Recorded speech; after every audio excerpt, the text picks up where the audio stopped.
বাচ্চাদের টিফিন বক্সে কী দেবে চিন্তা করতে হবে না। এই রুটির রেসিপিটা পুরোটা দেখলে তোমরা চিন্তামুক্ত হবে আর বাচ্চারা খুশি মনে এই রুটিগুলো খেয়ে ফেলবে। তাই তো তোমাদের বানিয়ে দেখাবো গ্লাস রুটির রেসিপি। অনেক বাচ্চা আছে সুজি খেতে একেবারে পছন্দ করে না, সেই সব বাচ্চাদেরকে এই সুজি দিয়ে মিষ্টি রুটিটা বানিয়ে দেবে। টিফিন ফাঁকা করে খেয়ে নেবে। শুধু বাচ্চা নয়, বাচ্চা থেকে বড় এই রুটিটা সবাই পছন্দ করবে। এতটাই টেস্টি হয় এই রুটিটা। তোমরা একদিন হলেও বাড়িতে বানিয়ে খাবে বন্ধুরা, আর দেখবে কতটা মজার হয়।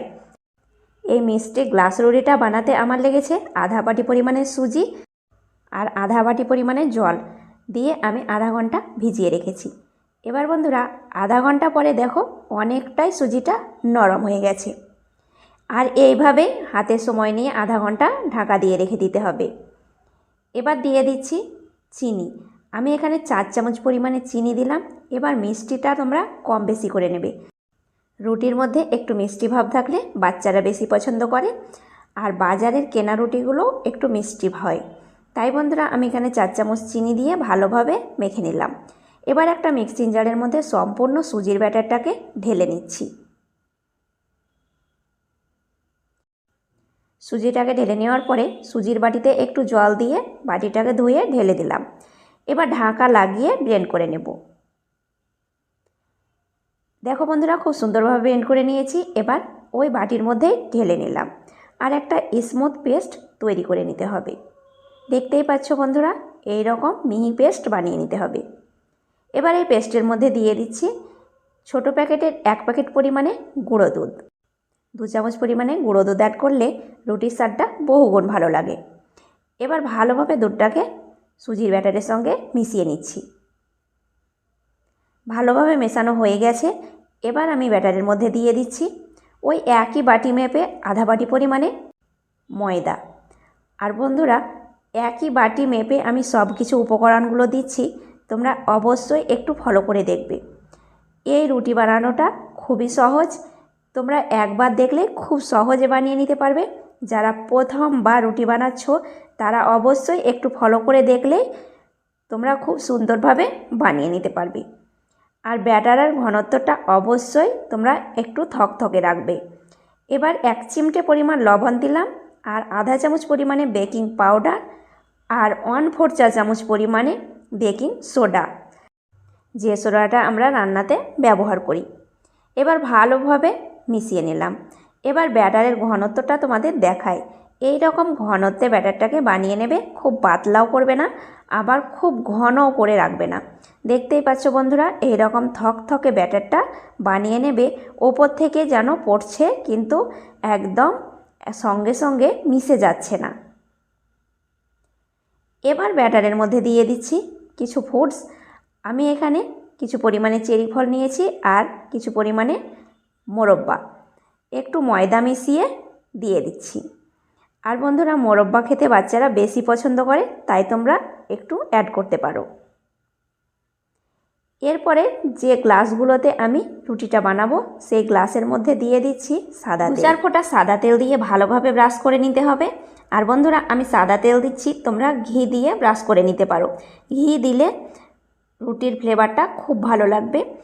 আবার বাটার দিয়েও ব্রাশ করে নিতে পারো। ভালোভাবে গ্লাস দুটোকে আমি ব্রাশ করে নিলাম। এবার দিয়ে দিচ্ছি গ্লাসের মধ্যে ব্যাটারটাকে আবারও একটু নাড়াচাড়া করে নিলাম। তারপরে চামচের সাহায্যে ব্যাটারটাকে গ্লাসের মধ্যে দিয়ে দিচ্ছি। আর গ্লাস ভর্তি করে ব্যাটারটা দেব না, গ্লাসের অর্ধেকটা ব্যাটার দেব আর অর্ধেক ফাঁকা রাখবো। বন্ধুরা এই রুটিগুলো ব্রেক করার পরে গ্লাস ভর্তি হয়ে যাবে, তাই অর্ধেক পরিমাণে ব্যাটার দেবে। এবার তোমরা গ্লাসের পরিবর্তে বাটি দিয়েও এই রুটিগুলো বানিয়ে নিতে পারো। এবার কিছু ব্যাটার আছে সেটা আমি কাপের মধ্যে ভরে নিচ্ছি। এই কাপ দিয়েও তোমরা রুটিটা খুব সুন্দরভাবে বানিয়ে নিতে পারো। চলে যাচ্ছি ব্রেক করে নিতে। চুলোর মধ্যে একটা প্যান বসিয়েছি আর দিয়ে দিচ্ছি একটা স্ট্যান্ড।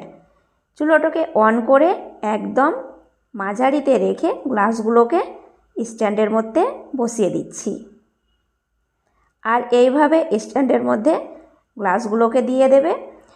তারপরে ঢাকা দিয়ে দিচ্ছি। যে কোনো ঢাকনা দিয়ে তোমরা ঢাকা দিতে পারো। আঁচটাকে প্রথম 5 মিনিট একদম মাঝারিতে রাখবো, তারপরে লোতে রেখে ব্রেক করে নেব 15 মিনিট মতো। 15 মিনিট পর ফিরে এলাম, আর দেখো বন্ধুরা খুব সুন্দরভাবে 70% মতো ব্রেক হয়েছে। এবার আমি আবারও একটু করে মোরব্বা আর একটু করে চেরি ফল রুটির মধ্যে দিয়ে দিচ্ছি। এইভাবে একটু সাজিয়ে দিলে রুটিটা দেখতে বেশ ভালো লাগে, আর রুটির মধ্যে মোরব্বাগুলো থাকে আর খেতেও ভালো লাগে। একটু সাজিয়ে নেওয়ার পরে আবারও আমি ঢাকা দিয়ে দেব প্রায় 10 মিনিট মতো। 10 মিনিট পর ঢাকনা খুলে নিলাম। এবার বন্ধুরা একটা কাঠির সাহায্যে চেক করে নিচ্ছি। আমি টোটাল 25 মিনিট মতো ব্রেক করে নিয়েছি, আর দেখো বন্ধুরা কাঠিটা একদম ক্লিন এসেছে।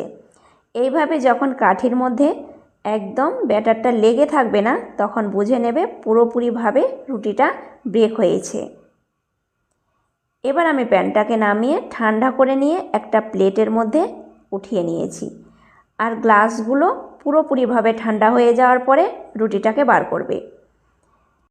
চাকুর সাহায্যে একটু আলগা করে নেব, তাহলে রুটিটা খুব সহজে বার হয়ে আসবে।